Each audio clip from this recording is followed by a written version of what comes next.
বাজার থেকে এক আটি লতি নিয়ে এসেছে ছেলে।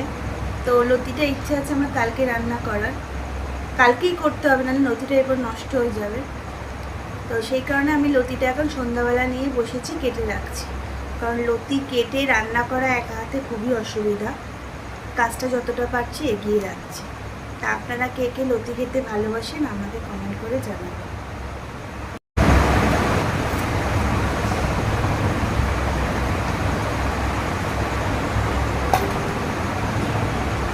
লতি হোক, মোচা হোক, থোর হোক, এই জিনিসগুলো আগের দিন কাটা থাকলে রান্না করতে সুবিধাই হয়। হ্যাঁ, যদি কেউ কেটে দেওয়ার থাকে সে ব্যাপারটা আলাদা, কিন্তু একা হাতে কেটে রান্না করা খুবই অসুবিধা। সেই কারণে আমি আজকে কেটে রাখছি, যাতে কালকে আমার রান্না করতে সুবিধা হয়।